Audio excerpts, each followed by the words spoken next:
Olá, sejam todos muito bem-vindos ao meu, ao teu, ao nosso canal Mater Prima, canal esse em que falamos sobre a matéria-prima de que é feita essa nossa vida. Meus caros corredores, meu nome é Letícia Conde e hoje nós estamos aqui para falar sobre ela, a querida psicologia. Disclaimer, né? Disclaimer sobre o que acontecerá aqui hoje. Quem não fez a corrida anterior sobre a ciência oculta, eu aconselho que o faça. Porque, de fato, o que será falado aqui, e a partir de agora, aqui no canal também, né, outros assuntos estarão interligados aos conhecimentos em relação à ciência oculta dos nossos corpos, da nossa vivência terrestre. Estamos aqui neste canal Mater Prima, de matéria-prima, justamente para falarmos sobre aquilo de que somos feitos. Eu tenho um canal espiritual em que eu falo sobre as coisas do espírito, e este é o Letícia Conde. Aqui é para falar de coisas realmente mais cotidianas, de como aplicarmos isso àquilo que nos rodeia, não é verdade? E como termos uma evolução também material, porque ela acompanha. Então, meus caros, façam a corrida em relação à ciência oculta, tá? Dando seguimento, porque é tudo linkado, dando seguimento, vimos já sobre os corpos, pressuponho. Partirei desse pressuposto, tá? Por favor. E assim sendo, faltou falar sobre quem? Ela, a mente que tem uma relação profunda com a psique. Na mitologia, psique apaixonada por Eros, né? Teve aí do seu romance com Eros, Eros não se apresentava a ela, naquele romance oculto em que não via o rosto de seu amado, não via a sua afeição, pois que ele fez com que ela prometesse que ela jamais pediria para ver a face dele, para vê-lo, né, fisicamente. Em aparência, ela, levada ali pela conversinha de suas irmãs, aquelas vozezinhas que falam, esse homem, ele está te enganando, como assim ele não se mostra para você? Você tem direito a vê-lo. Faça o seguinte, quando ele adormecer, veja-o. Acenda uma vela e veja-o. E ela assim o fez. Durante o sono de seu amado, Eros, ela acende uma vela. E quando ela vê a face de Eros, que era um deus do Olimpo, um deus grego, não é verdade? Ele que fazia parte do Olimpo. Ela se assusta, pois que ele é belíssimo. Ele não era um monstro, como supunham. Ele era realmente magnífico. E disse, né, que uma gota de cera cai sobre Eros, e nisso ele acorda também, apavorado de ter sido, muito entre aspas, descoberto, visto. Briga com sua amada, porque agora já não poderá ficar com ela, enfim, parte para o Olimpo. E nisso tem toda uma problemática em que, né, a mãe dele, Afrodite, não quer que... creio que seja Afrodite, né? E há toda uma problemática sobre ele não poder ter nenhuma amada. Na verdade, não é a mãe dele. A Afrodite queria ficar com ele. Enfim, tem toda uma problemática de justamente ele, que é um imortal, não poder ficar com uma mortal. Então, ele roga. Afrodite não é sua mãe. De fato, ele roga para que, de alguma forma, a psique pudesse ficar com ele. E a psique também roga por isso, né? Quer estar junto de seu amado. Fato é que, dadas as provas para a psique, por fim, Eros e psique, após vencerem as provas, ficam juntos. Convencem a grande deusa do amor, Afrodite, de que merecem ficar juntos, e o Olimpo acaba recebendo a psique, e ela de mortal passa a imortal. Tem os detalhes, me perdoem aqui por me confundir nos detalhes, mas é que isso por hora não nos importa, os detalhes em si da mitologia não nos importa. Fato é que a palavra psique, ela designa justamente essa parte mental nossa, em que nós temos que lidar com os nossos pensamentos. E Eros está relacionado a quem ela está casada, é relacionado à nossa libido. Vejam só, né? A nossa libido tem relação com qual corpo? Tem relação com o corpo de desejos. Vimos como que o corpo de desejos é o nosso corpo passional. Então, voltando rapidamente aos corpos, os nossos corpos, eu tenho aqui o corpo físico, que vocês veem aqui nessa telinha. O corpo vital engloba o corpo físico. Ele é um pouquinho maior do que o corpo físico, então ele engloba o corpo físico. E o corpo de desejos, ele é ainda maior, englobando o corpo físico e corpo vital. Então eles se interpenetram e eles estão juntos o tempo todo. É como dizer, penso numa figura, né, para melhor compreendermos aí essas instâncias. É como dizer, eu estou num carro, vamos pensar numa maquinaria, algo bem simples, tá? Não é uma analogia perfeita, mas pensemos que estou dentro de um carro, sentada enquanto motorista. Horas.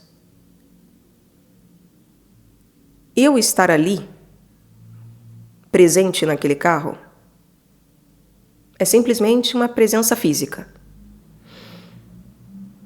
Para que esse carro funcione, eu preciso de combustível, eu preciso girar a chave, eu preciso de todo um mecanismo rodando, de um ânimo que é do carro, de um gás, uma gasolina, um combustível que é do carro.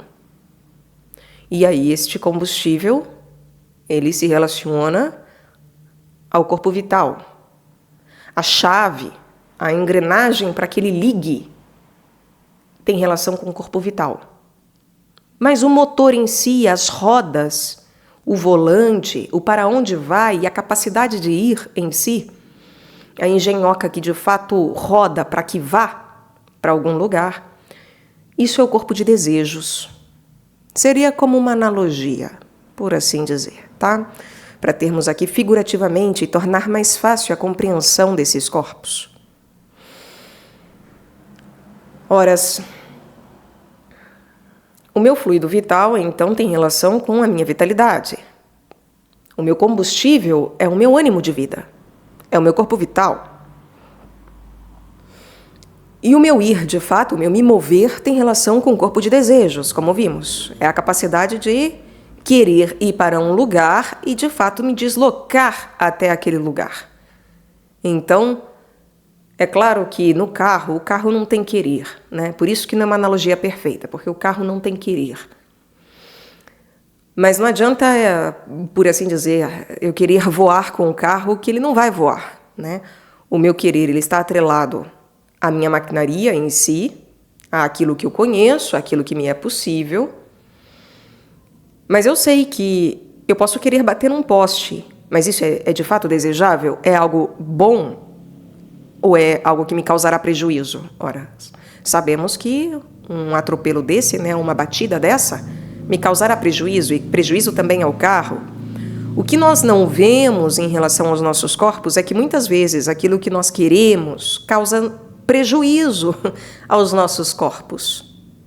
Um prejuízo gigantesco ao corpo de desejos, que seria como o carro todo grandão ao redor, né, a sua lataria, as suas rodas, a sua capacidade de mobilidade, a possibilidade de mobilidade, causa e pode causar um estrago de explosão em relação à vitalidade, ao combustível desse carro, assim como também causa um grande e grave prejuízo, muitas vezes, para quem está dentro, para quem está dirigindo, ou mesmo quem está de companhia, né, nos outros assentos, podendo levar à morte.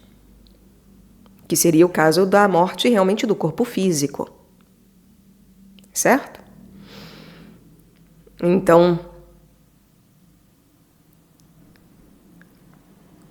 no caso do carro, o nosso corpo consegue se deslocar do carro, né? Se acaba o combustível, eu consigo sair do carro, pegar mais combustível e colocar.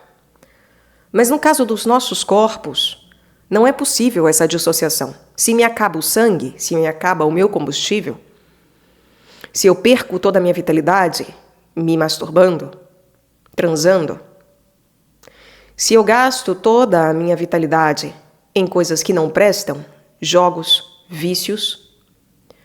Eu não tenho a capacidade de falar, peraí, vou ali buscar mais gás, vou ali buscar mais combustível. É claro que nós podemos falar de vampirismo e outras coisas. Aqui nesse canal não é para isso. Esses assuntos são desnecessários. É desnecessário conhecer até onde o mal vai nesse aspecto. É possível, então, fazer uso de uma forma temporária do gás do outro. Mas ninguém está aqui para isso. Ao menos eu espero. Então isso não nos interessa.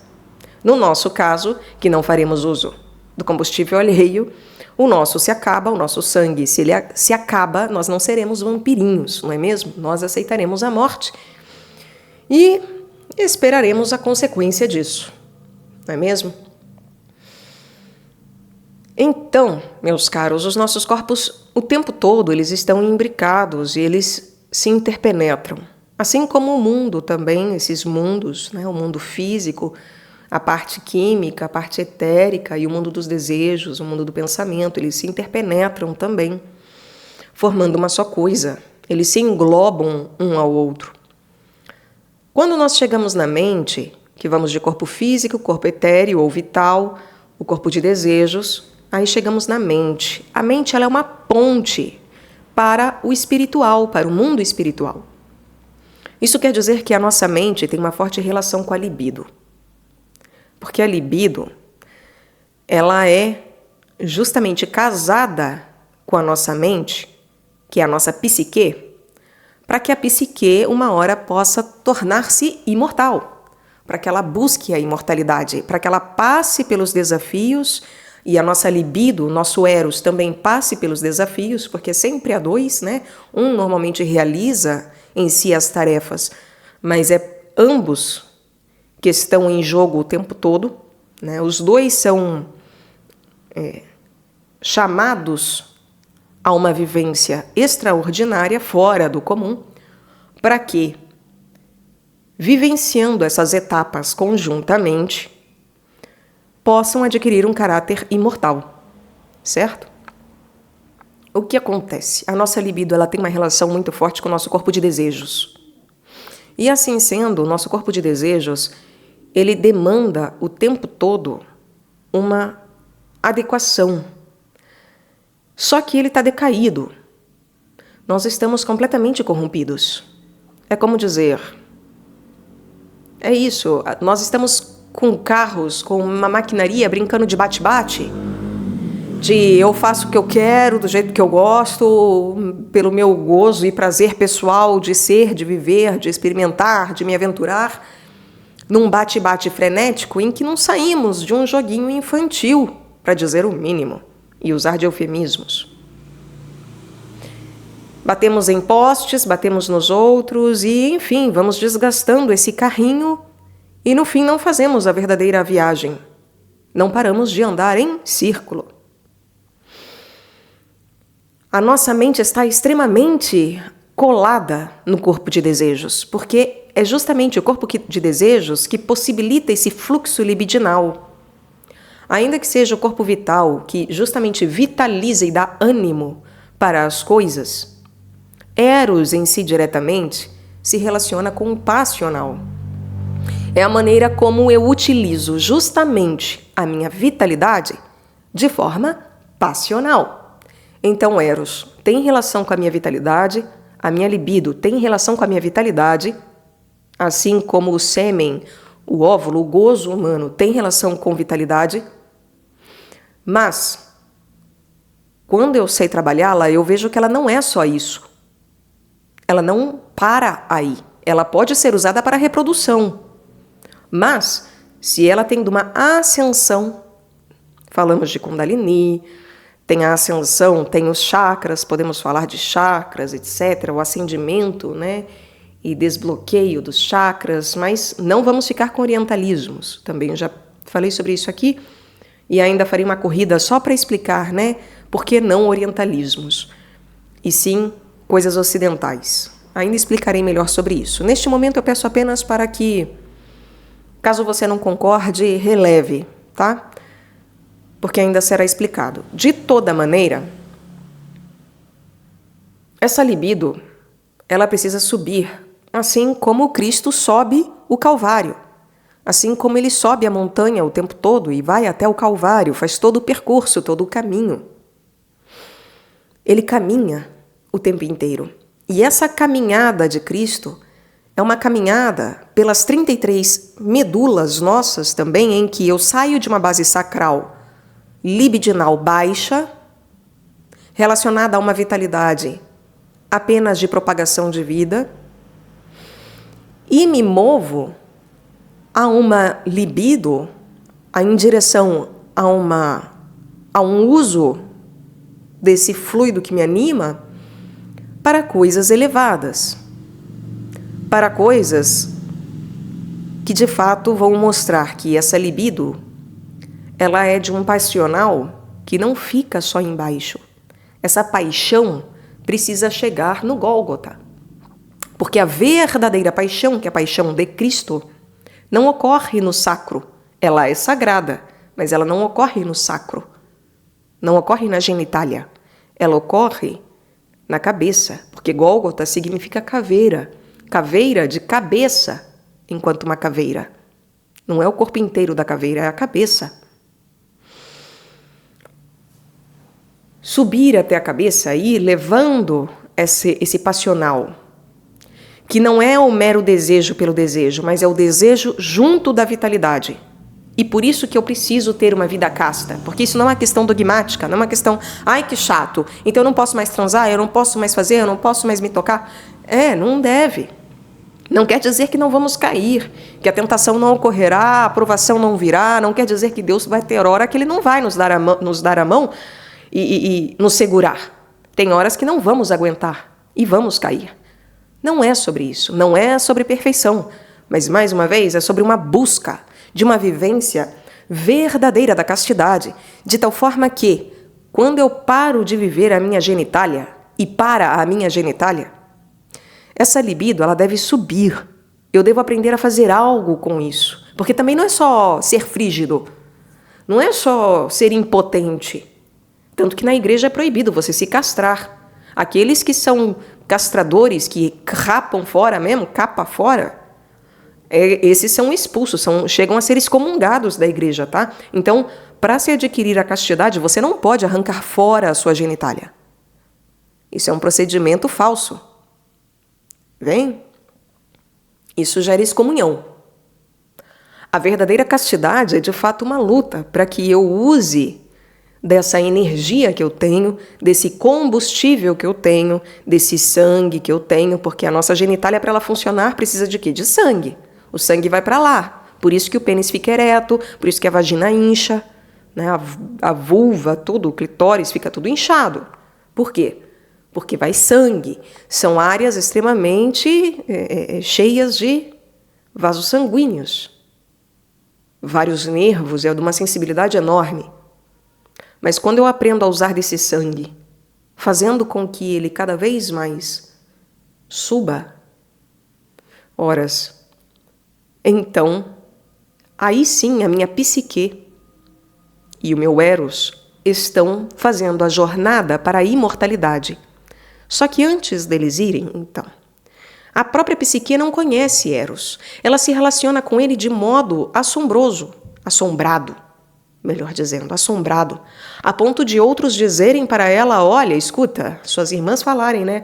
Você está sendo enganada. Esse homem deve ser um negócio horroroso, porque senão, por que ele não quer aparecer para você, não quer que você o veja? Alguma coisa tem, você está sendo enganada, você está sendo feita de trouxa. Se eu fosse você, dava uma bela de uma olhada aqui, né, na cara deste homem. Porque algo de errado tem. Incutem medo nela. E o medo e o desejo passam a habitá-la, porque ela deseja aquele homem, mas ao mesmo tempo ela tem medo daquilo que ela deseja. O medo e o desejo precisam ser ultrapassados. Joseph Campbell, no seu livro, que eu tenho gravado lá no Leconde, meu outro canal, fala sobre isso. Medo e desejo são um par de pilastras pelas quais você precisa passar para adentrar realmente em uma fase superior para entrar em contato com a deusa primitiva, etc.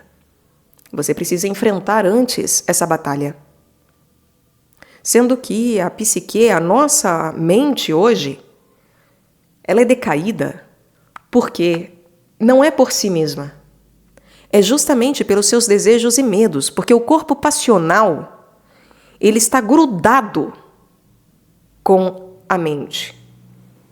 Só que eles têm um romance justamente porque o corpo passional é o quê? É Eros, que faz uso da vitalidade para quê? Ficar procriando. É isso que nós fazemos. Então a nossa mente, de forma inconsciente, obscura, se relaciona com o nosso corpo de desejos, sendo que o nosso corpo de desejos está decaído. Ele não é um belo deus do Olimpo. Ele está absolutamente corrompido, porque a mitologia é muito bonita, mas uma hora também, então, ela é limitada e ela não fala a verdade. Ela revela pequenos fragmentos de luminosidade. Esse ser maravilhoso, esse Eros, não é belo como imaginamos num começo. De fato, nos é um monstro, uma monstruosidade, que nós vivemos justamente numa escuridão, é algo obscuro, é algo deformado, é algo bifurcado, diabolizado, decaído, bestializado, endemonizado. E isso tudo tem relação de fato com os anjos caídos, tá? Tem relação. Não é só uma questão de algo psicológico acontecendo, não. O nosso corpo literalmente está deformado. Ele literalmente, ele factualmente, é mais que literalmente, é factualmente, ele factualmente está adoentado. Ele está impregnado de coisas completamente baixas. Ele, de fato, é um corpo que não tem clareza, que não tem claridade nele, que não tem luz nele. Ele não brilha, ele não se revela, porque, de fato, para nós, ele é algo completamente deformado neste momento. Naquilo que quero, de bem não faço, e aquele mal que não quero, este sim faço. Isso é corpo de desejos, de que São Paulo fala. E aí adianta lutar contra isso? Não adianta. Porque, de fato, eu não enxergo nessa escuridão. Eu não tenho a menor ideia do que está acontecendo. E, portanto, muito do que ocorre na nossa mente é fruto, na verdade, não da própria mente, mas da sua relação com o corpo de desejos. Tá? Com essa relação com esse corpo passional, erótico que nós temos, que está baixo, decaído, que nós vivemos na sombra, que nós vivemos no obscuro, nas coisas baixas, na relação de uma mortalidade. Não vivemos a claro no Olimpo. Vivemos na mortalidade. Horas. Eu mesma cheguei a falar já que talvez chegue uma hora em que haverá, por exemplo, uma vacina para a mente. Uma vacina ideal para a mente seria justamente uma vacina que faça com que a mente fique adequadamente exercícios, né? Uma vacina através de exercícios, em que eu realmente tenha de uma disciplina que me ajuda a perceber como desassociar de maneira saudável, não é uma desassociação esquizoide, né? Não é um rompimento com a realidade e com a verdade, mas, de fato, ter de uma dissociação, de um distanciamento saudável, objetivo, para que eu consiga perceber que o que está doente no meu corpo de desejos, isso não precisa passar para a minha mente de uma maneira tão radical como hoje está. Por exemplo, hoje, sempre foi assim, mas cada vez mais se torna clara essa relação toda. Por isso que nós temos a impressão de que, nossa, não, tá todo mundo muito louco, tá tudo piorando. Mas é porque antes, primeiro, que nós não envelhecíamos tanto. Segundo, que nós justamente não tínhamos tanta ciência e consciência do próprio andamento da carruagem, né? E, além disso, cada vez mais, com a nossa evolução, com o nosso caminhar, percorrer a leitura desse livro da vida, desse pergaminho. Quanto mais se abre, mais lemos, mais o joio vai ficando claro, mas também o trigo. Lembremos sempre do trigo, mas o joio também vai ficando mais claro, o homem vai se tornando mais cruel, etc. Mas também são maiores os milagres. Por isso que Cristo fala que faremos coisas maiores do que o que ele fez. Vejam, quando nós conseguimos observar isso, nós passamos a ver que as pessoas, muitas vezes, né, por exemplo, se alguém vem aqui no meu canal e me xinga, você não sabe nada, você é uma burra, uma idiota, você está falando bobagem, você está deformando os ensinamentos de Max Heindel, você está deformando a psicologia, a mitologia, você não é católica, porcaria nenhuma, porque um verdadeiro católico, e eu já ouvi isso, né? O verdadeiro católico não fala de astrologia, a pessoa nem me ouviu falar sobre, nem começou a tentar entender a minha perspectiva. Mas é que ela acha isso, é que eu já sou o diabo.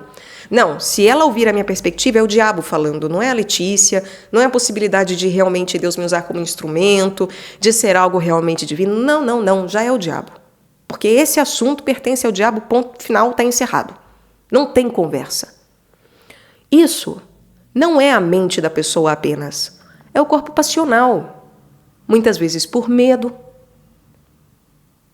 de justamente fazer algo errado e ir para o inferno, medo de discordar, medo do novo, medo de ter estado errado o tempo todo. E se eu, enquanto alguém que vem aqui, grava, fala, enquanto tendo este canal que é nosso, é meu e é nosso, leio estas coisas e levo para o meu coração do tipo, nossa, sei lá, se eu começo a levar muito a sério, né, e levo para o meu coração assim, a ponto de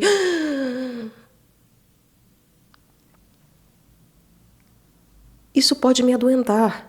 Aí vem um, me xinga, sua burra, ignorante, você é uma pilantra. Aí vem dois, você é uma cretina, nananã. Aí vem três, você é isso e aquilo. 4, 5, 6. E aí aquilo começa a fazer com que o meu corpo de desejos comece a ter repulsão. Eu vou gravar e alguém vai me xingar. Nossa, certeza. E já começo a esperar. Aí já começa a me dar ansiedade, medo, pânico, depressão. Será que o que eu faço está valendo a pena? Será que é realmente de Deus, Senhor? Por que tamanha aprovação? Por que estar tomando de todos os lados um tapa? Não há nem tempo de eu mostrar a outra face, dar ao outro lado. Estão me esbofeteando de todos os lados. E aí, isso pode fazer com que eu comece a pensar que não vale a pena. A pensar que realmente talvez os outros tenham razão. A pensar que eu preciso abandonar essa missão. A pensar, inclusive, os homens não merecem. Não falarei mais nada. E chegar a conclusões que, no fundo, estarão extremamente equivocadas. Extremamente equivocadas. Porque eu não posso permitir que outros alterem o meu corpo de paixão a esse ponto, e nem permitir que a minha mente tenha conclusões através de um corpo passional que leva tudo para o pessoal, sem que justamente tenha de uma ordenação que consiga atrair essas coisas em vez de tratá-las com repulsão, em que eu consigo falar, tá bom, eu preciso fazer algo de bom com isso aqui, Senhor. Ou eu escolho ser indiferente, e tudo bem, essa é uma opção. Simplesmente deletar os comentários, sei lá. Mas se realmente é uma avalanche, um cancelamento, um sei lá, né, um furdúncio que ocorre na vida, eu preciso que o meu corpo de desejos e a minha mente trabalhem juntos de uma tal forma que a minha mente ajude o meu corpo de desejos. Se lembrar que isso é um propósito. Há um propósito, há uma missão. Tudo bem eu duvidar de mim mesma, mas eu não posso duvidar de Deus.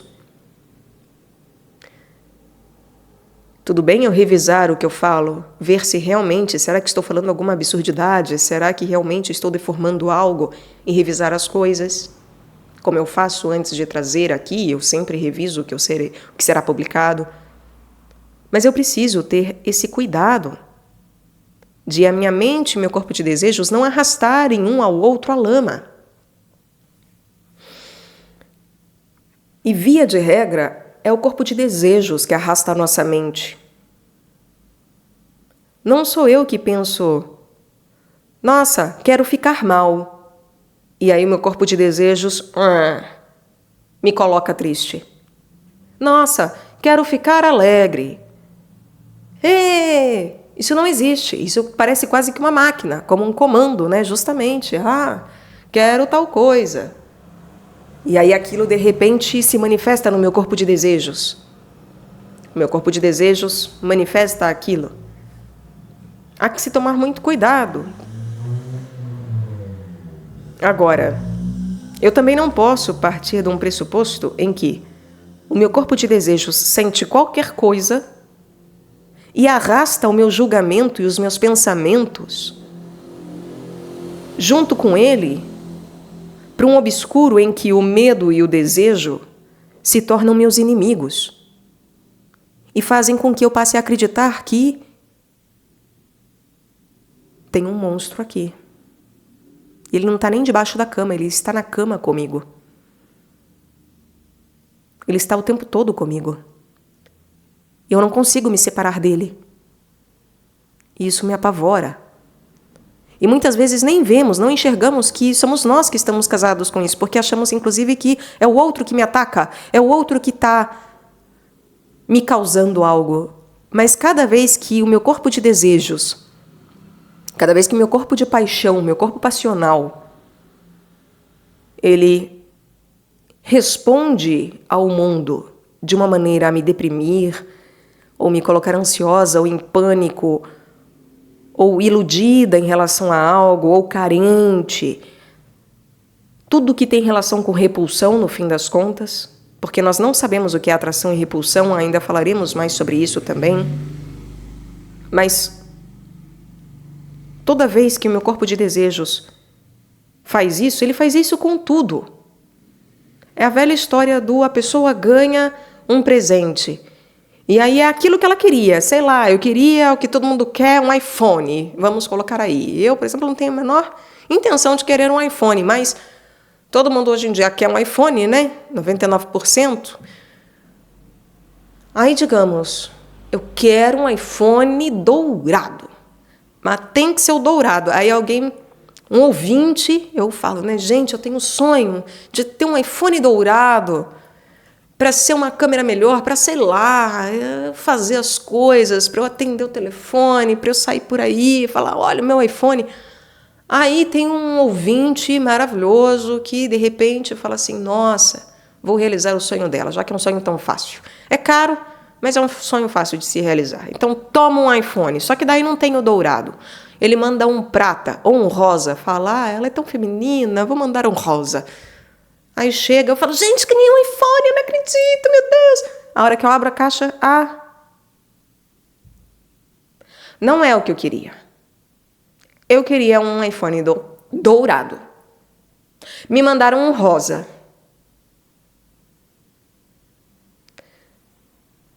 Perdemos a qualidade e a capacidade de sermos gratos.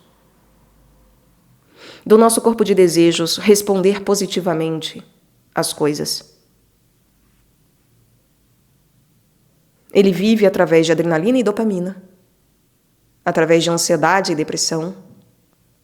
E se nós não ganhamos exatamente aquilo que o corpício quer, a nossa mente fala, nossa, que bosta. Eu queria um iPhone, mas não é esse. Essa pessoa deve ser uma imbecil, uma burra, porque eu falei que era o dourado que eu queria, e não o rosa. Será que ela tá tirando uma com a minha cara? Tá me chamando de mulherzinha? De menininha? O que essa pessoa quis dizer com isso? Será que ela fez de propósito? Aí eu começo a criar teorias. E cada vez mais, gente, quando nós temos esse tipo de comportamento, e aqui é um caso extremo, né? Levando assim para um caso, quer dizer, nem é o extremo do extremo, mas são pequenas coisas, sabe? Às vezes alguém nos conta alguma coisa. Ai, você viu fulano, você viu ciclano? Ah, mas também, claro que isso ia acontecer. Não, gente, não era claro que algo ia acontecer.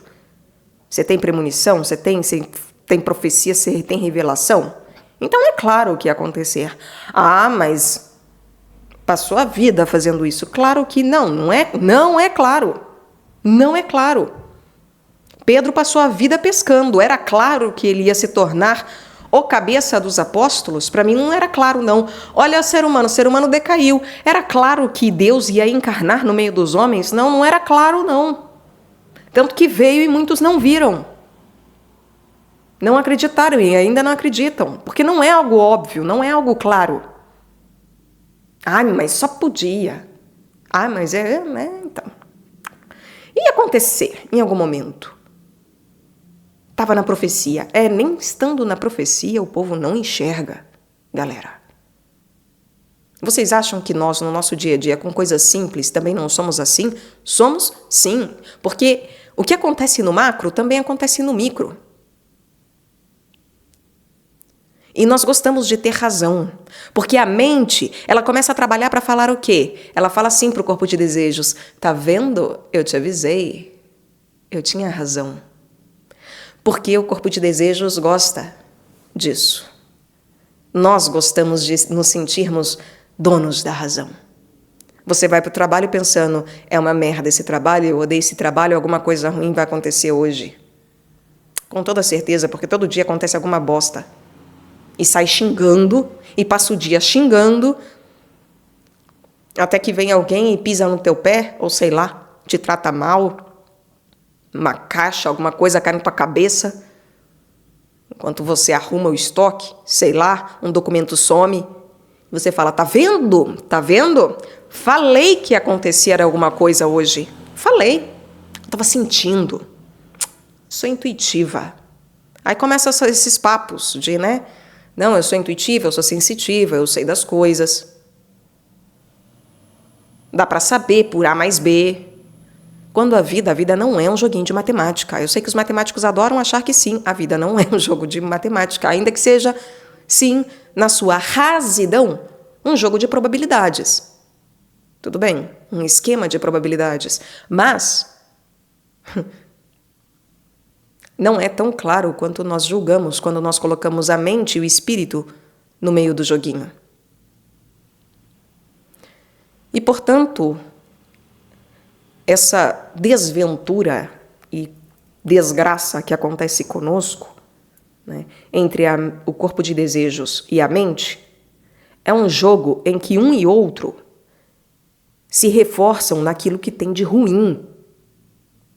E por isso que aprender a distanciar uma coisa da outra, eu sinto ira, eu sinto raiva, eu sinto ansiedade, mas eu tenho capacidade de me dizer, respira, está tudo bem, está tudo bem, está tudo bem. E aí não importa, o corpo vai reagir, vai ter pico de pressão, vai ter pico, eu vou chorar, e vai acontecer mil e uma coisas. Gente, eu já tive ataque de pânico. Uma vez em Santo André, toma liberdade para contar um caso meu, tá? Em Santo André, onde eu morava, eu tinha certeza, teve uma época, porque eu estava sendo perseguida na escola em que eu estudava, porque tinha um rapazinho que resolveu me perseguir e ficou claro para todo mundo da minha sala. Enfim, e eu tinha um vizinho que me perseguia, que depois ele chegou a colocar... Eu não vou falar para não incentivar ninguém a fazer isso, não dá ideia. Mas ele fez algo que, assim, a pessoa que foi consertar o que ele fez falou para mim, falou, olha, em 20 anos trabalhando em São Paulo, em todo o ABC e capital, eu nunca vi em 20 anos um caso tão gratuito como o teu. Se eu fosse você, senhorita, catava as coisas e ia embora. Some daqui, porque se ele foi capaz disso, ele é capaz de coisa pior.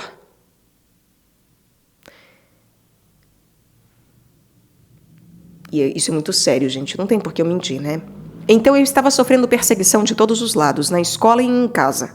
Porque o cara morava literalmente no apartamento em frente ao meu, tá? Bom, eu comecei a realmente ter um piripaque. Meu corpo de desejos estava assim... Tô doidinho, tô doidão, vou pirar a qualquer momento e você vai ter uma crise. Então, prepare-se, Letícia. E as crises começaram a vir. E teve um dia em que realmente eu estava na minha casa, sumi uma calça que eu queria para ir para a escola. E, se eu não me engano, inclusive foi no dia em que eu ia falar sobre a minha perseguição lá na escola. Eu ia falar perante todos, né, com a sala e a coordenadora na sala. Eu comecei a entrar numa crise de pânico que eu falei, cara, eu vou ter um piripaque aqui, eu vou ter um piripaque aqui, eu vou ter um piripaque aqui, eu já tô tendo um piripaque aqui, alguém entrou na minha casa. Que eu comecei a ter certeza, eu tinha certeza, gente. A minha mente, meu corpo de desejos me garantiam, assim, ó, alguém tá entrando no teu apartamento, alguém tem a chave daqui, alguém tá entrando aqui. Você não tá percebendo que as coisas estão saindo do lugar? E é claro que demônios têm capacidade de fazer isso, tá? Tirar as coisas do lugar para nos confundir. E por isso que você não pode dar trela para qualquer coisa que acontece, entende? Bom, eu comecei a falar comigo mesma. Eu entrei num pânico tão grande e numa certeza tão grande de que ou eu ia colapsar ou algo muito terrível ia acontecer, porque, sei lá, alguém tinha entrado lá e tinha roubado a minha calça. E nada fazia sentido, nada, porque assim eu não tinha prova de nada. Eu sentei no meu sofá e eu hiperventilava, né? Eu hiperventilava, suava, que eu já suo normalmente, e suando, chorando, hiperventilando. Eu não sei como, é por Deus, né? Mas é isso, foi uma prática que não foi naquele momento. A vida inteira, desde pequena, eu sempre conversei comigo mesma e eu sempre gostei de deixar as coisas a claro, né? Eu sempre fui uma pessoa muito sóbria nas coisas que eu vivencio. Então, o que não quer dizer que eu não tenha usado drogas, mas ser sóbria é no sentido de saber colocar o pé no chão e conversar consigo mesmo. Não se permitir sair voando no campo da ilusão. Então eu coloquei os pés no chão, segurei o sofá e comecei a falar para mim mesma, apesar de ter 1001 vozes gritando em pânico que alguém estava no meu apartamento, que alguém pegou a minha calça, que alguém estava mudando as coisas de lugar, que o mundo estava tramando contra mim e que iam me pegar, sei lá, alguma coisa ia acontecer, alguma coisa com certeza ia acontecer. Eu comecei a falar para mim mesma, isso nem faz sentido, Letícia. Isso não faz sentido. Fique calma. Não importa. É só uma calça. É só uma calça. Se ela sumiu, se alguém pegou, não faz mal. Se tem gente entrando, não levaram nada, não aconteceu nada. Depois você troca a fechadura da porta. Não importa. Agora você... E eu tremi. Gente, e eu tô falando calma aqui, é óbvio que no momento eu não falava com essa voz de tranquilidade. Eu tremia. Eu estava realmente tendo um ataque. Eu tremia. Eu hiperventilava, suava, chorava e tremia. Eu tremia. E eu falava em voz alta comigo. Eu falava em voz alta, tá? Porque nessa hora não adianta você pensar, então. Porque você não consegue ter um raciocínio na sua cabeça. Você precisa falar em voz alta. Então eu comecei a falar comigo mesma. Você vai levantar e você vai se vestir, você precisa ir para a aula, você precisa ir lá conversar, hoje é o dia e tal, você vai resolver, está tudo bem, e se não ficar tudo bem, está tudo bem também, você pode a qualquer momento deixar tudo isso para trás. Não importa, não importa. No fim, quando eu comecei a me acalmar, eu consegui encontrar a calça e aí a crise foi embora de vez. Que eu falei, tá vendo? Pronto. Era só uma crise e está tudo, entre aspas, sob controle.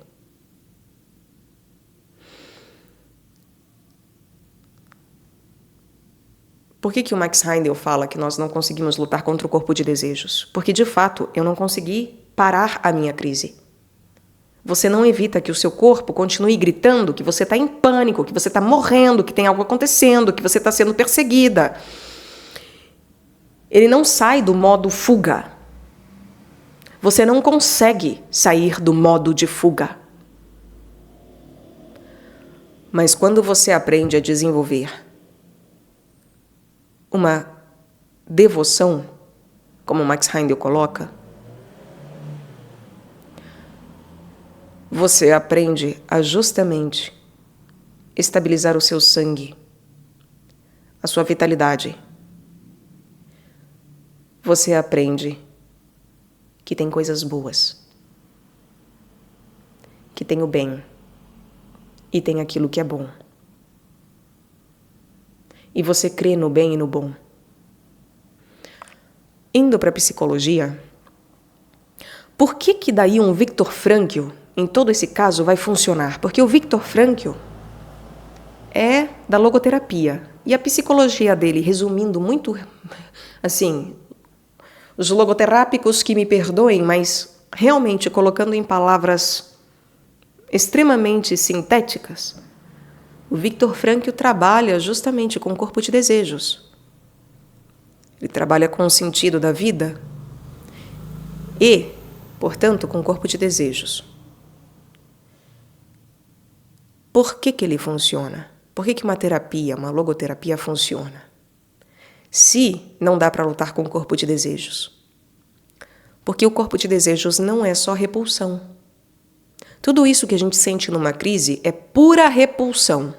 Porque eu não consigo ser indiferente a nada, mas tudo que me chega pelo campo da indiferença, eu era indiferente à minha calça. Mas a partir da hora que eu deixo de ser indiferente à minha calça, ao meu apartamento, à minha escola, ao meu vizinho, a todo mundo, ao menininho e não sei o quê, tudo vai para o campo de repulsão.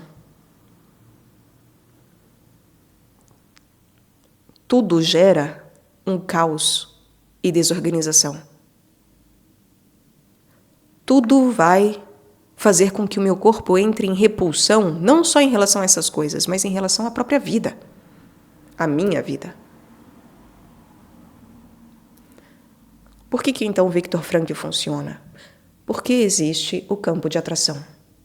A parte de atratividade do mundo dos desejos, que é a parte superior. Assim como nós temos que a criança, primeiro ela precisa aprender a andar. Sentar, andar. Uma vez que isso está dominado, ela precisa aprender o refinamento. E o refinamento é o uso da parte de cima. Primeiro ela aprende a andar, a cagar, fazer xixi, se limpar, ir lá no piniquinho. Primeiro ela aprende tudo das partes baixas. Mas chega uma hora em que ela precisa desenvolver daqui para cima. Em que a mulher, inclusive, vai desenvolver seios. Porque é a puberdade. Os homens vão começar a crescer os ombros. E o refinamento das mãos, do uso das mãos, a escrita, a leitura, a fala, virão. E cada vez mais, o refinamento da tecne em relação à parte superior nos é exigida. Mais e mais e mais e muito mais do que da parte inferior. A parte inferior é um pressuposto muito básico, que é a gente não fazer xixi na calça em público. Basicamente é isso. E mesmo para as coisas inferiores que não damos conta, temos ciência também que dá conta disso. Põe uma fralda, não consegue andar ou não tem a possibilidade de andar, põe na cadeira, uma muleta, etc., uma bengala. A parte superior, nós julgamos muito mais severamente, porque tem relação justamente com o refinamento e com o intelecto. O corpo vital, nós vimos, tem a parte inferior do corpo vital, que se relaciona à existência e à propagação de vida e manutenção da vida, a absorção dos alimentos, por exemplo, que também tem relação com a parte baixa. Chega uma hora em que nós devemos desenvolver o quê? Aquilo que ainda não está desenvolvido, que é a parte superior, éter luminoso e éter refletor. O nosso corpo de desejos também passa por tudo isso. Tem a parte inferior de repulsão. Nós aprenderemos o tempo todo, e aprendemos de fato o tempo todo, sobre aquilo que nos causa repulsão. Nós precisamos aprender o que é a verdadeira atração. Agora vejam a delicadeza de por que um Viktor Frankl é realmente algo refinado.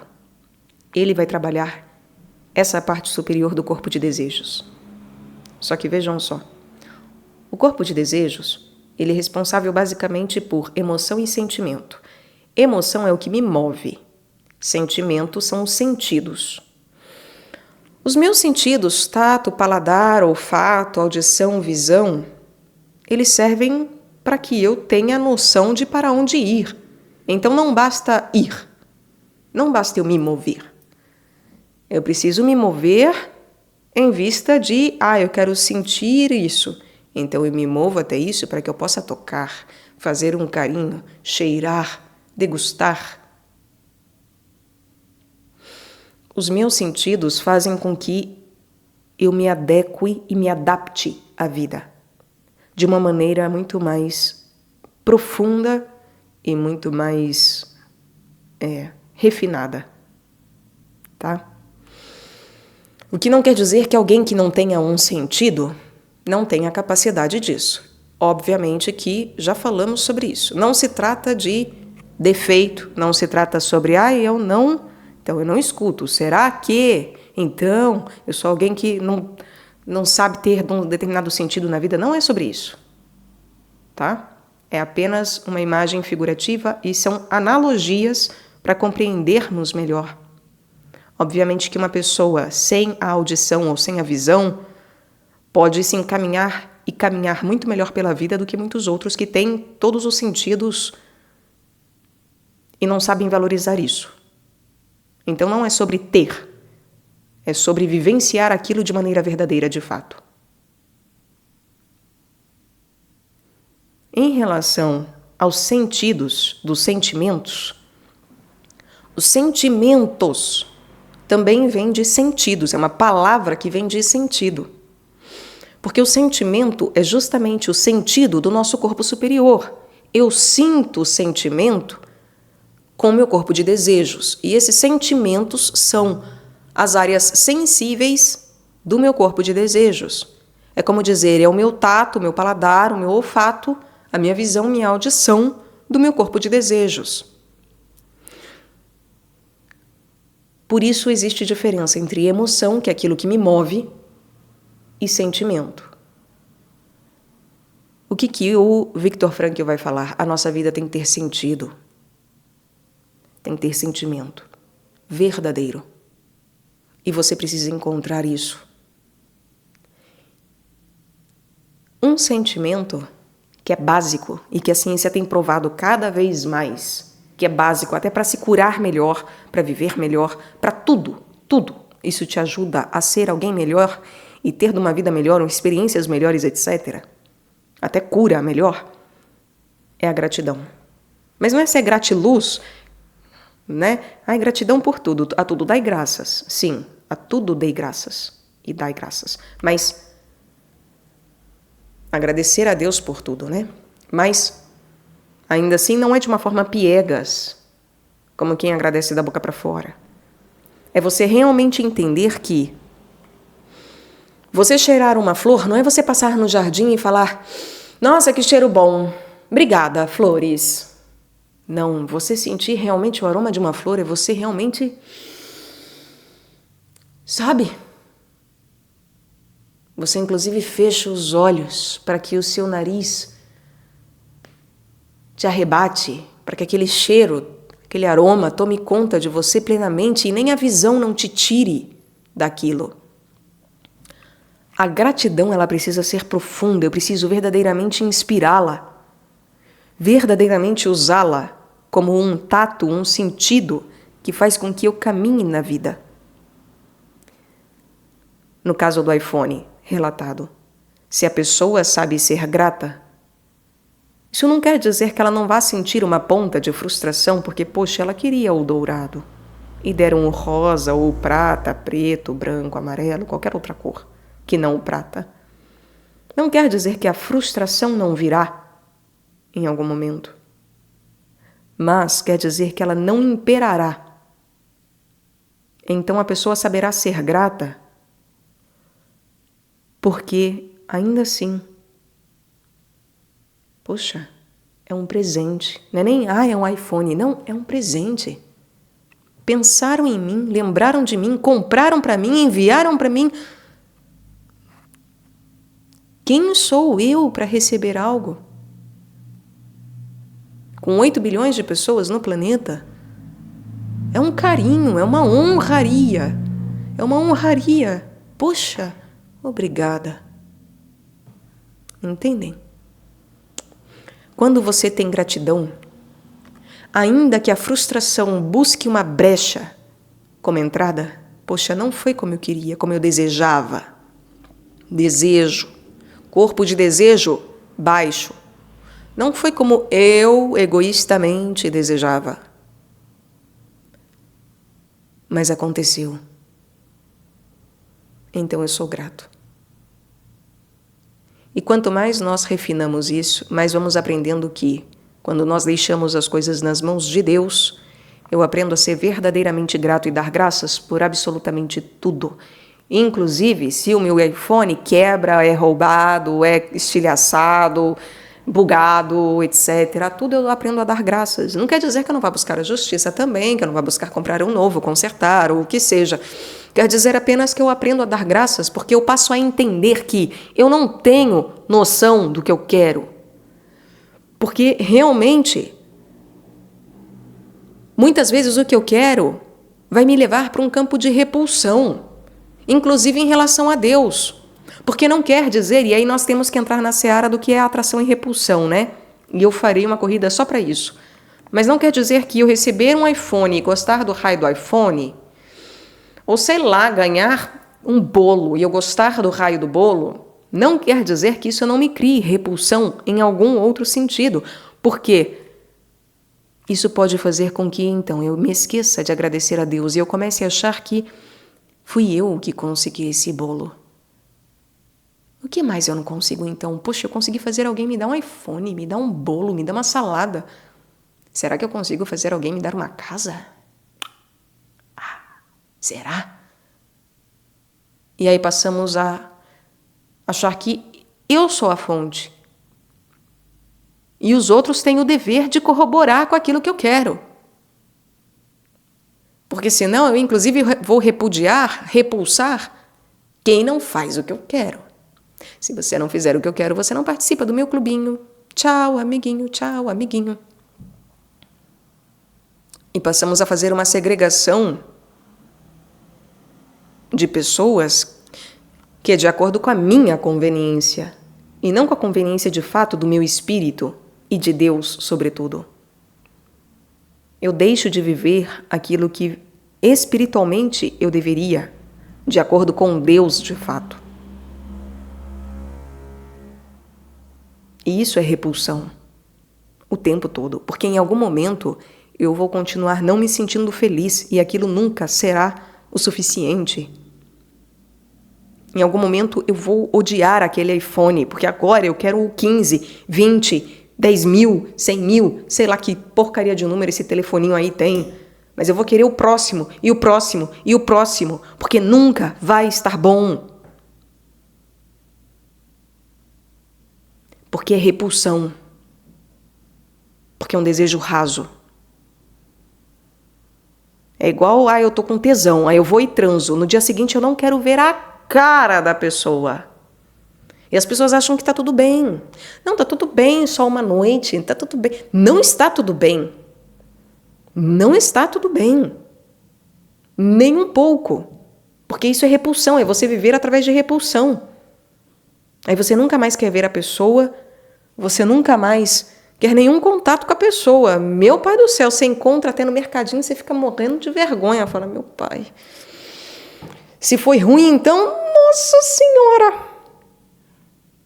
Porque não tinha amor. Porque quando a gente ama de fato, mesmo quando é ruim, não é ruim. Mesmo que o cara broche, por exemplo. Se a mulher ama o homem, ela não vai se importar. Ela verdadeiramente não vai se importar. Isso não quer dizer, mais uma vez, que ela não possa passar por um momento de frustração. Porque ela tinha uma expectativa que não foi cumprida. Mas aquilo não imperará. Porque, de fato, o que importa é estar junto. É o momento junto. Transar, a gente pode transar a qualquer outra hora. Não faz mal. Assim como o mesmo se dá ao inverso. O verdadeiro homem se ama a uma mulher, se ela também não quer, e não é não, coisa que os homens não têm entendido muito bem, não é verdade?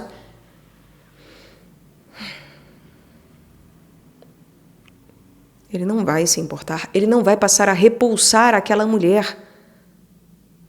Porque, supostamente, ela não é só um buraco de satisfação pessoal dele. Porque o sentido, o sentimento, é de verdadeira atração. Mas se eu não tenho essa verdadeira atração, qualquer mínima coisa de frustração da minha expectativa me causará repulsão.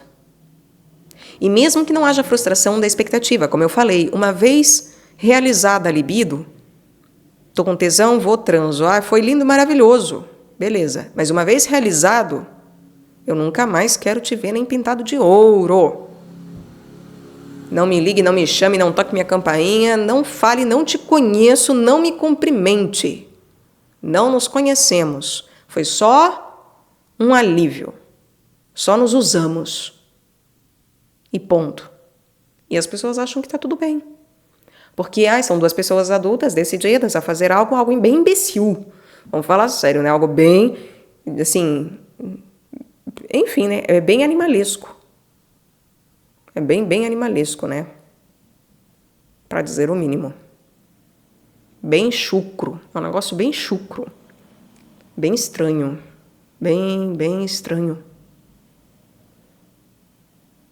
É repulsão imediata o que vem depois. Meu sonho é casar.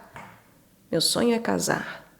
Aí casa com qualquer um, só para realizar o raio do sonho da menininha, da princesinha. No dia seguinte vai passar a odiar aquele homem, vai repulsar aquele homem, ou ele irá repulsá-la. Casou por casar, para realizar um suposto sonho, realizar os seus desejos. Não foi por verdadeiro sentimento. E vejam, amor ainda não é sentimento, porque amor não é corpo de desejos apenas. O amor coordena o corpo de desejos. Porque Deus é amor. E Deus sacrificou-se a si próprio em paixão, em corpo de desejos, em desejos, para que nós pudéssemos ter a oportunidade de nos organizarmos nisso tudo. O amor é organizador disso tudo. O amor não é um sentimento. Mas é para onde os sentimentos nos levam. E é por isso que se eu não aprendo a ter gratidão em relação ao meu parceiro todos os dias, respeito em relação ao meu parceiro, parceira todos os dias, honra em relação ao meu parceiro, parceira todos os dias, se eu não aprendo a verdadeiramente me relacionar pelos sentidos corretos, não é só na alegria e na tristeza, não. Isso é emoção. Alegria e tristeza é emoção. É além disso. Não adianta eu me mover. Mas eu vou ter que me mover junto dessa pessoa, independentemente. Então, se é alegria ou tristeza que está nos movendo, nós iremos nos mover juntos, como uma só carne. Então, eu também não me movo só quando eu quero. Você está triste hoje, então eu não irei caminhar contigo. Tchau. Quando você estiver bem, me procura. Mas os sentimentos nos conduzem de fato ao amor. Eles que possibilitam mostrar como que o nosso mover na alegria e na tristeza, justamente tem sentido. Tem um ponto que ele visa. E o amor não é nem como um ponto de chegada, é algo que nós vislumbramos, mas ao mesmo tempo não é um ponto de chegada. É toda a caminhada, porque o amor é tudo isso. É o que ordena e engloba tudo isso. A nossa mente, portanto, ela aprende a ser mais organizada quando eu tenho sentimentos mais nobres e organizados. E isso é possível tentar educar o corpo. Não é qualquer um que vai conseguir, tá? A logoterapia não é para qualquer um. Mas ela é possível para alguns, em termos de que tem pessoas que realmente não adianta ela querer ser grata, ela já está numa condição realmente tão deplorável que ela não consegue ser grata por nada, ela só vê coisa ruim o tempo inteiro, ela só tem um juízo ruim das coisas. Os sentidos dela é isso, ela está cega, surda, muda, entendeu? Sem olfato, tem um nome para isso também, enfim.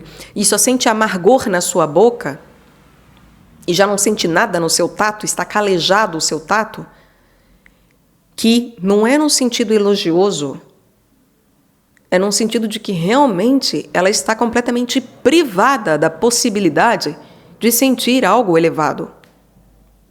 Mas, ainda assim, existem outras terapias. Por isso que uma TCC também vai ajudar, uma terapia de, cognitivo-comportamental. TCC, terapia cognitivo-comportamental. Eu fico sempre com receio de trocar comportamental, cognitivo, né? Cognitivo-comportamental mesmo, né? Porque ela vai agir em base de recompensa e punição. Começa por aí, né? Você atrelar o seu cognitivo a uma questão, a um quesito comportamental, ambiental. Então, é você aprender certas coisas e colocá-las numa caixinha e ter uma organização. Então, você vai organizar o quarto, você vai ser uma pessoa mais disciplinada, com rotina. Se você tem remédio para tomar, você vai ter que tomar e vai ter horário certinho para isso e vai cumprir com isso. E você vai entender que você vai fazer o certo simplesmente porque é certo. Ponto final. Se você, tendo uma esquizofrenia, tendo algum outro problema, você aprende a justamente falar, não, isso é meu. Eu não vou dar bola para isso. É a terapia que melhor lida com a questão de esquizofrenia, né? Que melhor consegue resultados aí em relação à esquizofrenia. Porque é isso, é você deixar claro que, olha, isso não é real, isso não está acontecendo para os outros.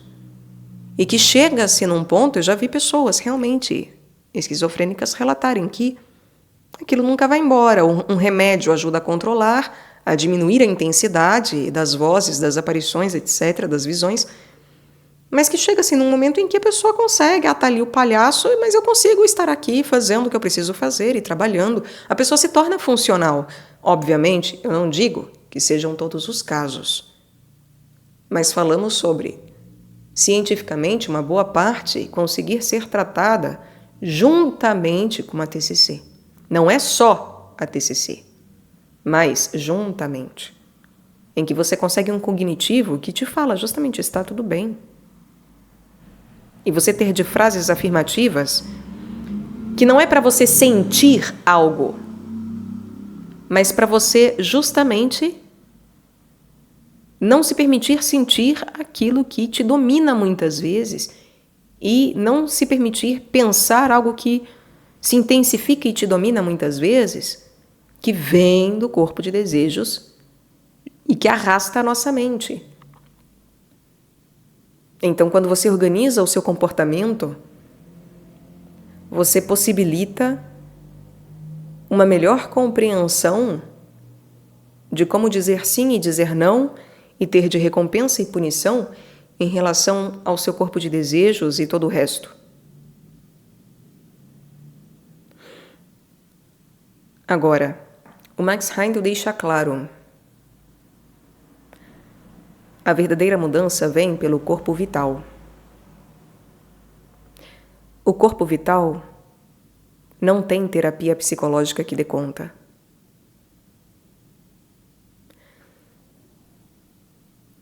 O corpo vital, ele verdadeiramente se relaciona com o lado espiritual. Não é possível lidar com o corpo vital sem um lado espiritual. O que mais se aproxima disso é Jung, tá? Jung, porque ele trabalha o luminoso, ele trabalha aquilo que é arquetípico, trabalha aquilo que é sensível, né? Enfim, ele trabalha muito o ânimos e a ânima, a alma, que tem relação com o corpo vital, tá? Tem uma relação profunda com o corpo vital. Porque você passa justamente a empregar a sua vitalidade para o conhecimento de si mesmo. Você se volta para si mesmo e você começa a se pesquisar, a se analisar, a verdadeiramente se analisar. Só que é claro que isso também é absolutamente limitado. Porque não adianta você colocar um selfie no centro, no lugar de Deus, e devotar a sua vida ao selfie. Não adianta rabiscar e desenhar mandalas e achar que isso substitui os verdadeiros símbolos e o verdadeiro símbolo que é a cruz. Porque não substitui. Então, toda a psicologia ela é extremamente limitada. E ela pode acabar sendo um tiro no pé se a pessoa não souber a diferença clara entre psicologia e religião. Muitas vezes, o que se faz é psicologizar a religião. Não pode. Não dá. A não ser que a pessoa realmente seja absolutamente rebelde e não queira uma religião de jeito nenhum, não queira seguir regras de jeito nenhum, então qualquer coisinha vai ser melhor do que nada. Mas para você verdadeiramente, profundamente entender o que é um voto de castidade, de obediência, de pobreza, que vimos na corrida passada, que é muito importante para a vitalidade, só é possível você fazer votos desses e ter de votos que realmente te religam a Deus, se você entende que você precisa ser banhado pelo sangue do Cordeiro. Não é o seu sangue, não é o seu ânimos, a sua ânima que vai te salvar. Não é o seu Eros que vai te levar para o Olimpo. E nem a tua psique que vai te mostrar e te explicar alguma coisa. Você pode organizar os seus corpos e ser uma pessoa assim, nossa, super grata, nobre, honrada, respeitosa, porque você estudou Viktor Frankl. Você pode ser uma pessoa extremamente organizada, que tem um cognitivo e um comportamento que condizem um com o outro. Criar filhos muito bem educados, ter uma vida que, nossa, chega a ser invejável, produtiva, uma pessoa de titulações, uma pessoa, enfim, que parece saber o que faz com a vida, tem tudo muito bem arrematado, mantém em equilíbrio o trabalho, casa, etc. Você pode se analisar e concluir que, nossa, o self existe. Quero a individuação. Sou individuado. Vivi o luminoso, sou um iluminado. E falar, pronto, as 3 principais teorias eu dominei. Sou o dominus de mim mesmo, domus desta casa, dominus desta casa, deste domus. E ainda assim a tua vida será vazia. Será um nada. Será um nada que passa, como esses carros, essas motos. Passa. Passa como tantos imperadores passaram, filósofos, artistas. Digno de nota na história, talvez você será. Vão te notar, te anotar, canonizar. Não quer dizer que a tua vida será eterna. Até em aparência pode ultrapassar o tempo e vencer o tempo um cadinho, um pouquinho. Mas será algo extremamente, para quem tem olhos, extremamente cronológico e só. Pó. Nada mais do que pó. Mas quando você tem da verdadeira devoção, quando você tem a sua análise em dia, sua TCC em dia, né, a sua logoterapia em dia, então, né, as terapias e análises em dia, quando você tem os corpos organizados, você ainda assim precisa ser verdadeiramente uma Maria. E Maria não é Maria simplesmente porque porta um nome, ou porque era judia, ou porque era filha de Ana, ou porque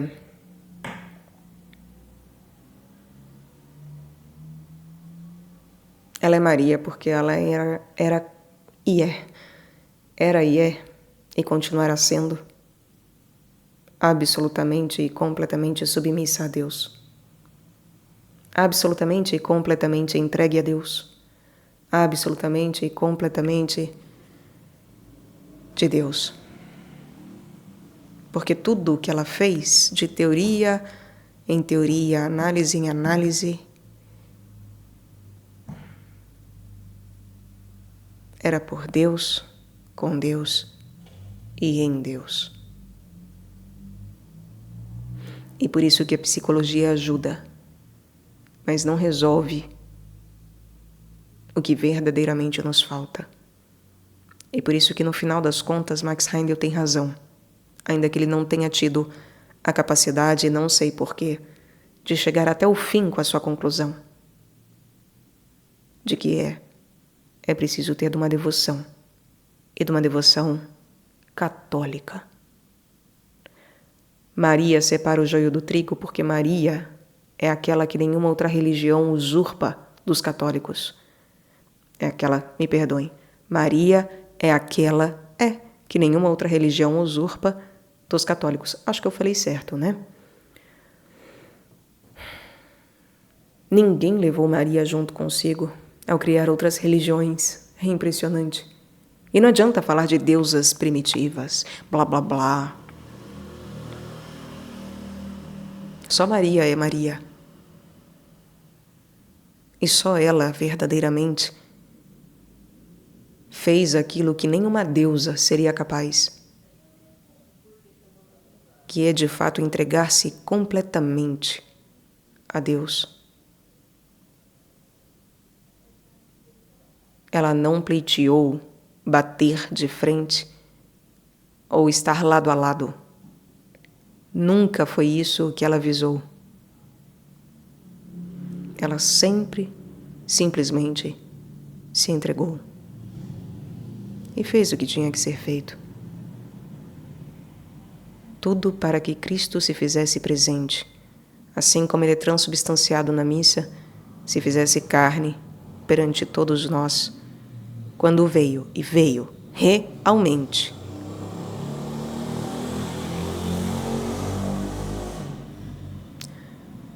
Maria vive a eterna Eucaristia. Ela, enquanto mãe, tendo gerado Cristo, tendo gerado o seu corpo humano, o corpo de Jesus. Hoje a ciência já diz que uma mãe permanece com células do filho por toda a vida, todo o nascimento. Pois Maria, assunta ao céu, ela carrega as células corporais do seu filho desde sempre, desde o momento em que o Espírito Santo veio sobre ela, até os nossos dias. E por toda a eternidade ela será para sempre uma eterna Eucaristia. É por isso que o terço luminoso termina na Eucaristia, na Santa Ceia.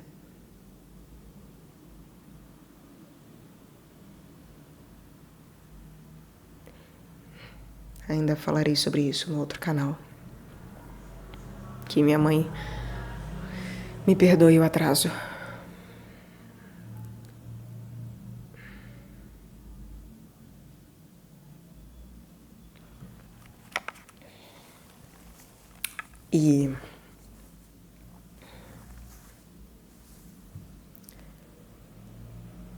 E portanto, meus caros, a psicologia, ela dá conta para que nós vivamos bem nessa matéria que conhecemos imediata. E ela nos ajuda justamente a nos organizarmos, e por isso que ela é desejável, ela nos ajuda a nos organizarmos para limparmos tanta imundície do mundo que nos deforma os corpos neste momento e que chupinha a nossa mente e faz com que a nossa mente não seja um instrumento que ela foi feito para ser, porque ela não é um corpo, mas ela é de fato aquela que deveria ter de uma dominação sobre o corpo, ter de um domínio que justamente sem ela não há vida, não verdadeira vida. E por isso que eu sou rigorosa. Todos nós temos uma mente? Supostamente sim. Mas a verdadeira mente com M maiúsculo, assim como a verdadeira alma com A maiúsculo, assim como a verdadeira consciência com C maiúsculo, etc., isso é só para santo. Só para quem é santo. Busquem a santidade, pelo amor de Deus, e por amor a Deus mesmo, pelo amor de Deus e por amor a Deus. Busquem a santidade, não busquem apenas terapia. Busquem terapia também. Façam terapia. Eu quero ainda fazer psicologia formalmente para poder ajudar os outros justamente a lidarem com a sua matéria do dia a dia, com seus corpos de uma maneira mais tranquila. Isso é bom, é desejável, é uma ferramenta, mas não é o trabalho. Isso é o começo. Isso é apenas deixarmos de desgastar a nossa ferramentaria, a nossa maquinaria com as coisas erradas. Para só depois de terapeutizados, não é falar, pronto, sou um iluminado, agora eu sei o sentido da vida, agora eu sou um individuado, agora eu não preciso mais da TCC, recebi alta, viva. Não, não é para isso. Terapia é para a gente falar assim, acabou? Então agora é que começa o verdadeiro passo. É só agora. Antes era aquecimento. Aquecimento. O que esses caras trabalham é nada. É um aquecimento daquilo que virá. E é claro que, como na nossa vida nada acontece assim, tão retamente, tipo 1, 2, 3, 4, 5, 6, é óbvio que é tudo isso acontecendo ao mesmo tempo. E claro que a espiritualidade e o nosso caminho espiritual vai sendo feito junto com a terapia e etc. E eu vou me analisando e me terapeutizando e vai acontecendo e eu vou me convertendo e sendo convertido e tendo uma devoção e adorando e, poxa, tudo vai fazendo sentido. Mas, se eu não buscar a Deus com clareza, tudo em algum momento será perdido. E aí eu continuarei sem me conhecer, sem saber como me comportar e o que pensar, e sem saber, afinal, qual é o sentido da minha vida. O sentido da minha vida é minha família. E se você nascesse em outro corpo? Outro país? Se você nascesse órfão, será que esse é realmente o sentido da tua vida? O sentido da minha vida é gravar livros. E se você ficar cega? E se você perder a capacidade de ler? Perder as cordas vocais? E aí? É esse o sentido da tua vida, a tua missão? Isso é o teu dom. Mas qual é a tua missão? A minha missão é ser mãe. E se você tivesse nascido infértil? Ah, mas não nasci, por isso que é a minha missão. Cumprir. E se Deus matasse um por um, chamasse de volta, na verdade, né? Um por um de teus filhos. E você não conseguisse concretizar mais palpavelmente no tempo a maternidade. Porque não quer dizer que não foi mãe. Foi. Mas, e aí? Ah, e a missão ia ser outra, né? Será que a missão é aquilo que a gente faz, gente? Ou o que a gente faz é aquilo que se relaciona com o nosso dom?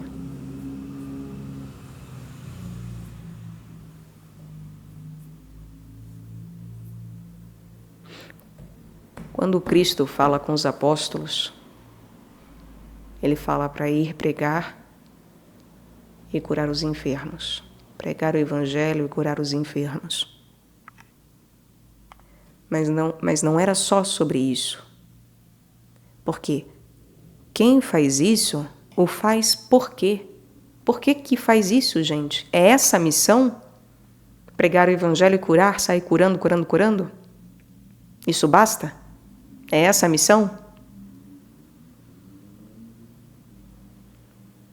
A missão é verdadeiramente nos tornarmos capazes de reconhecer o amor e amarmos.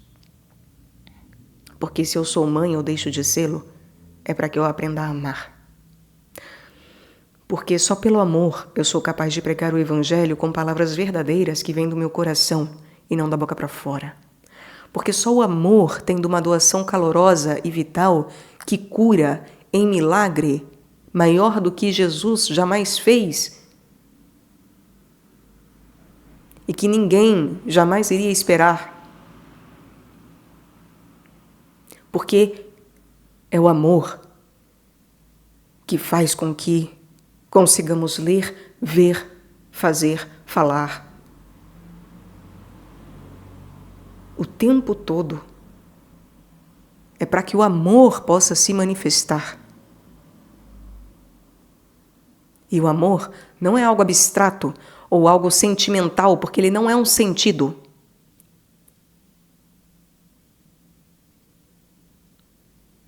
Ele não é algo que eu sinto e não é um sentido, como uma visão, um olfato, um paladar.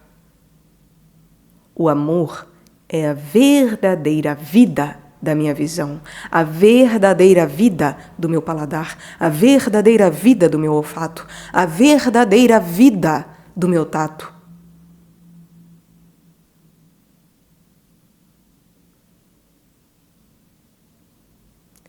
Quem tem olhos que veja e quem tem ouvidos que ouça. Busquem vossos terapeutas, comecem o trabalho. Corram atrás, peçam, roguem, batam, façam. Corram atrás. E saibam, é só o começo. Tem muito e muito mais.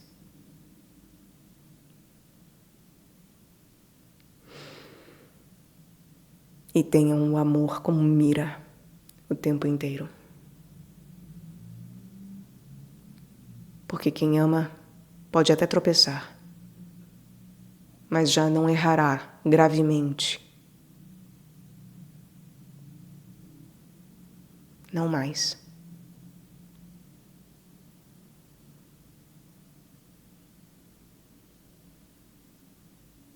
Organizem vossos corpos e vossa mente. É possível.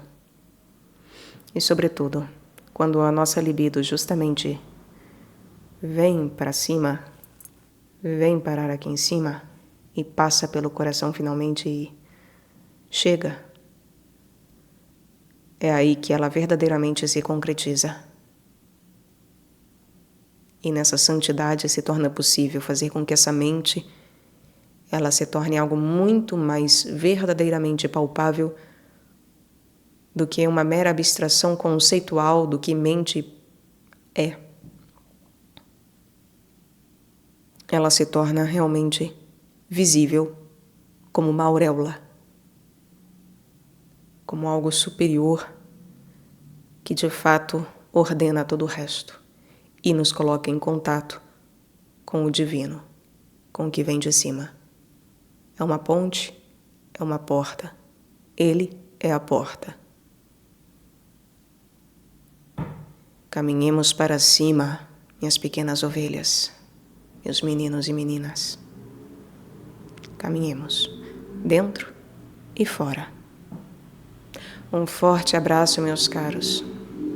E até a próxima.